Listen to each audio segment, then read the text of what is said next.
Well,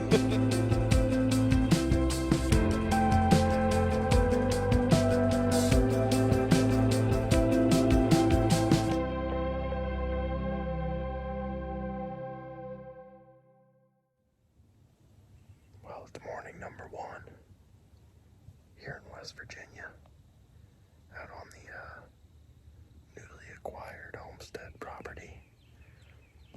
It is 7:18. Spent some time getting everyone set up this morning.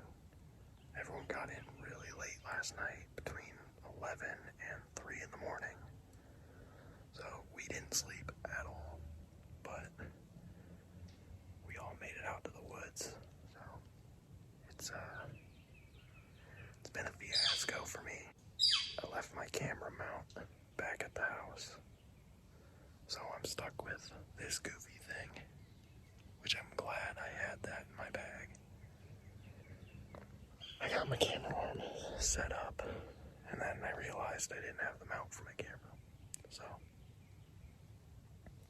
yay. My luck. But I'm in the tree. Got the bow hung up. It's beautiful out here. Absolutely gorgeous.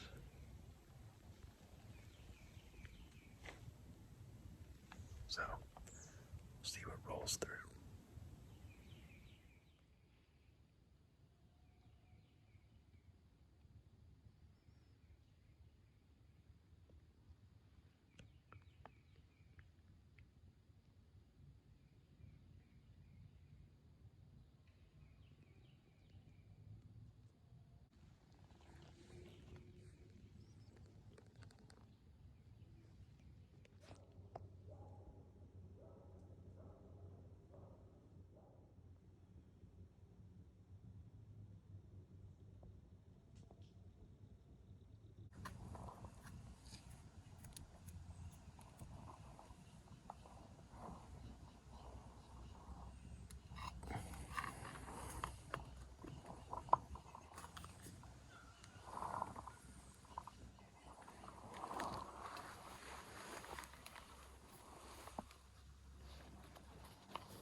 So about 3 hours have passed now since we've been in here.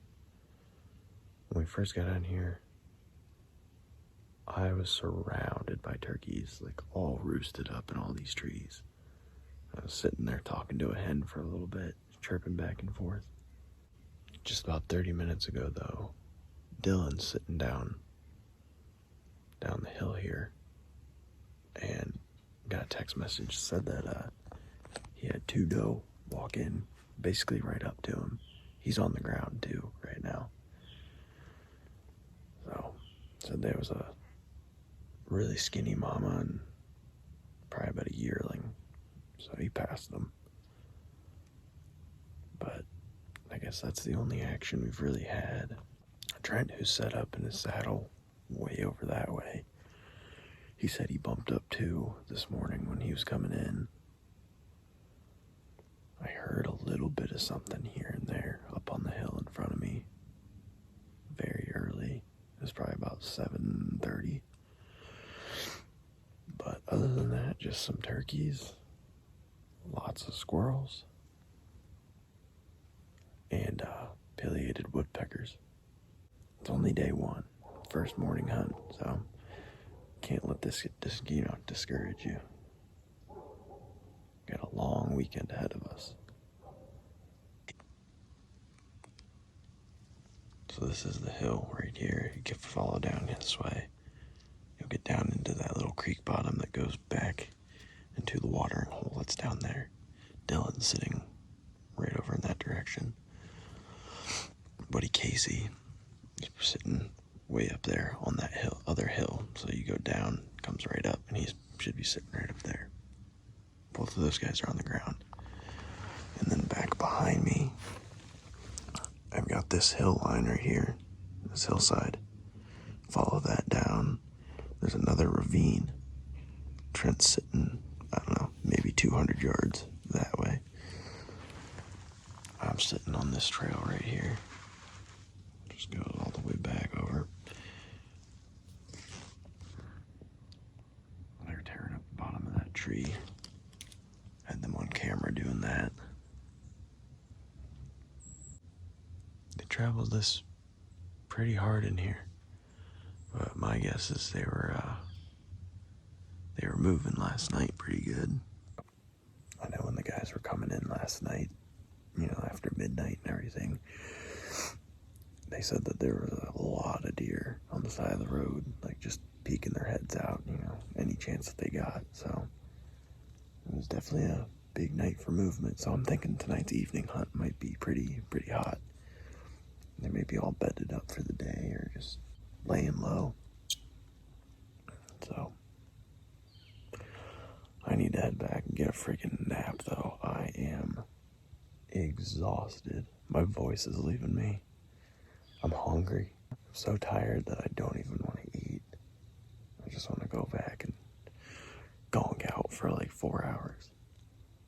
Wish I could annihilate every single squirrel that's around here. There's so many I could fill a freezer with squirrels today. But fall turkey opens tomorrow. I'm debating on maybe getting a tag tonight, because I do have my turkey call, and they're everywhere. So I think spring turkey is going to be the move. This place is going to be hot.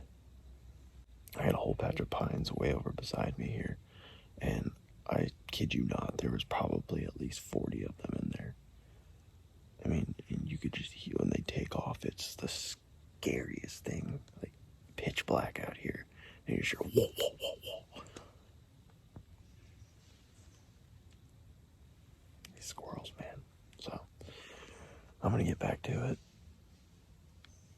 I'm gonna listen to these squirrels duke it out. I'm gonna fight the temptation to send an arrow through one if he comes under me. I won't do that. Waste of a broadhead, but oh Lord, I would love to. So hopefully one of us 4 can seal the deal today. So we'll see.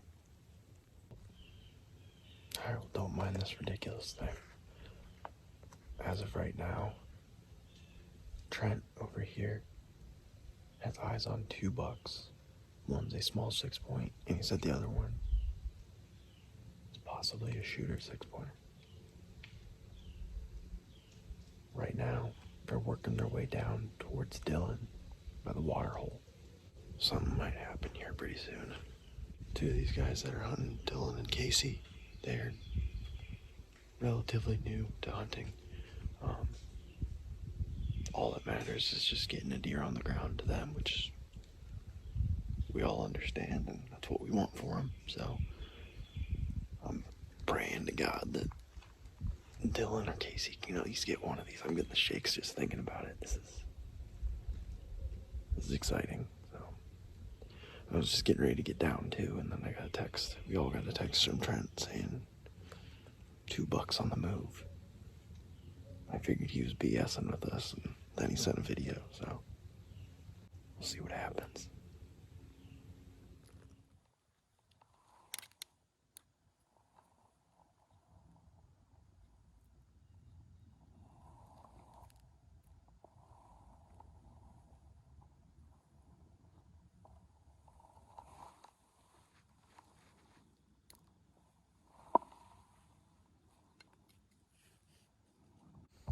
Well, we're at sit number 2 for Friday evening, about 4 o'clock in the afternoon.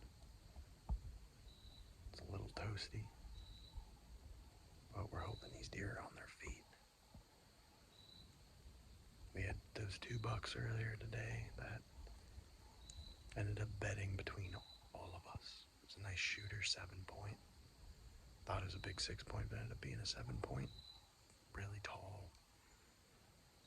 Definitely a shooter, big body. And then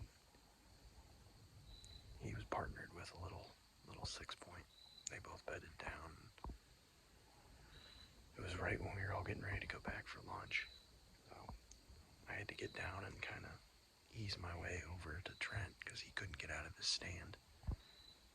And had to gently bump them up without them seeing me, which it worked.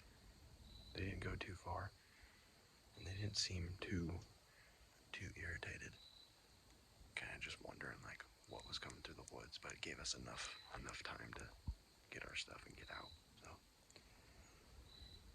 hopefully this evening produces.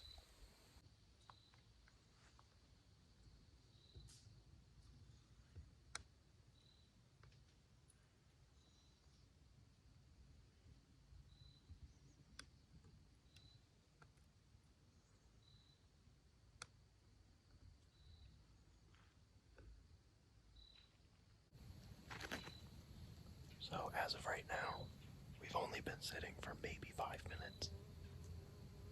Dylan is back down at the same spot that he was this morning, right by the water hole. Casey is positioned about 80 yards south of that, up the creek. The idea there is to give a nice fatal funnel. So they're covering the bottom. Trent and I are still covering the top ridge here. He's got the back half, I've got this farther front half.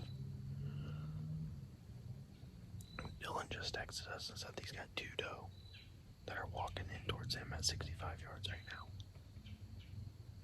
So they're on the move. Not gonna try to jinx us, but we all have pretty high hopes for tonight. Casey said they're right across the creek from him right now. So these 2 doe are still working their way between us. They're just playing hard to get. They're literally smack dab right in the middle of us. They look like they were coming up my way. We were working this hillside. Our luck, they'll slip right between me and Trent. Go down over the hillside behind us. Doesn't help that I have a splitting headache right now. God. Going on an hour and a half of sleep in the last 24 hours.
just smoked her.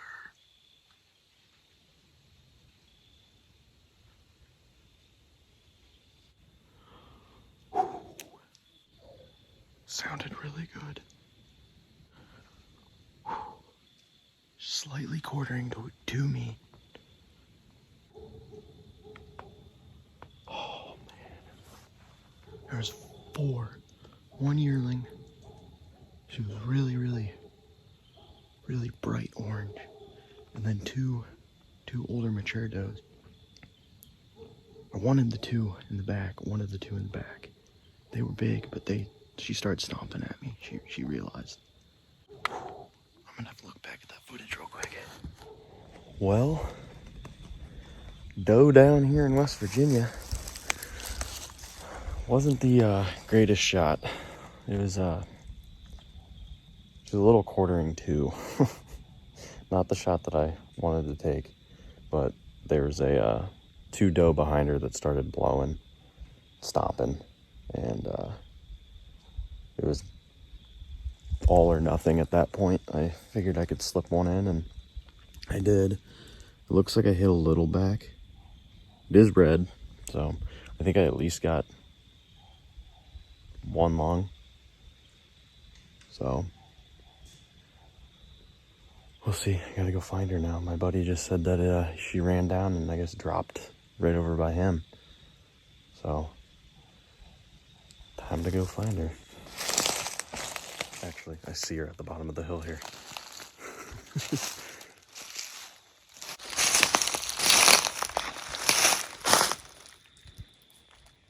Right down there.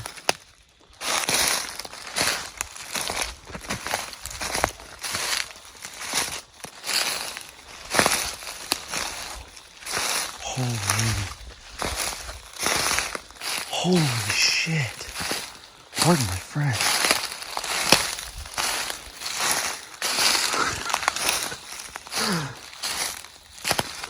What's up, dude? Holy moly, that thing blew her out. I saw at least 2 of them take off up there. I heard them bouncing around up here. And then she came down. And I was staring, watching. I didn't see her leave. What the fuck? Took her last breaths there. That fawn, or not fawn, there was a yearling with her. She was really, really like orange and red. The fawn that was with her. It just took off right before I got over here. So she was hanging out with her. Holy, look at the devastation on that thing.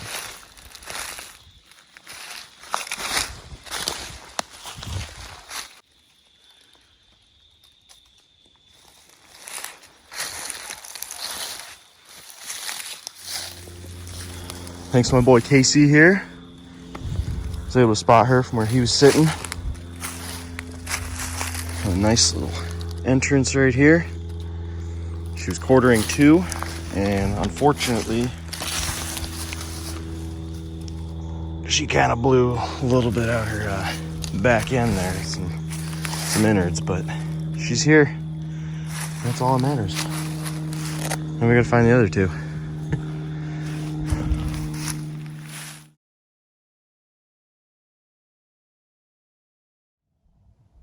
So last night, when those doe came in, you saw in the video, they were basically congregating right here for the most part.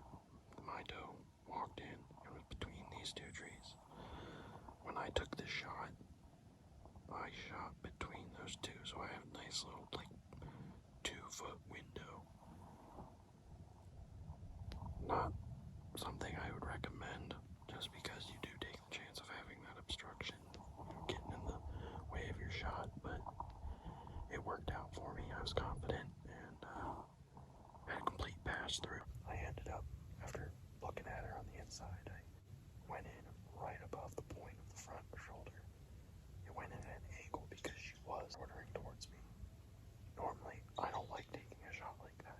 It's a very high risk shot. You run the risk of hitting too far back and blowing out through the stomach or intestines, and then you got yourself a miserable track job. Sometimes they don't go far. Sometimes they'll go bed down, mile away, but ended up going through that front shoulder, right above that front shoulder, went in at an angle and came out right behind what looked like it came out right behind the back wall.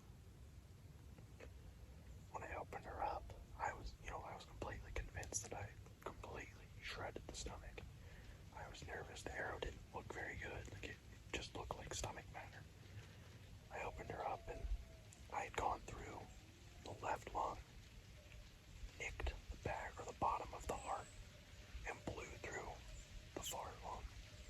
And on the way out, it just barely severed the connecting point between the esophagus and like the stomach. So luckily, I didn't get actual like stomach matter in or around my meat. Nothing was contaminated. The only thing that touched it was what she had literally just chewed and swallowed. So like when I opened her up, it was just a bunch of chewed up acorns. There was no bile, no stomach acid or anything. So got very, very lucky. The stomach was still holding pressure. It didn't, if you make a stomach shot or a gut shot, they release the pressure of the stomach and you'll just hear that gas. It was still intact. So got very lucky on that. I'll make a post one of these days, just to show you exactly the damage that these Kratos broadheads that I'm using from Flying Arrow Archery, the type of just devastation that they do. The entrance wound was, maybe 1.5 inches. It didn't look that big, might have been 2 inches, but the exit wound was absolutely atrocious. It was good, but definitely there's some incredible broadheads. They're now my go-to. I definitely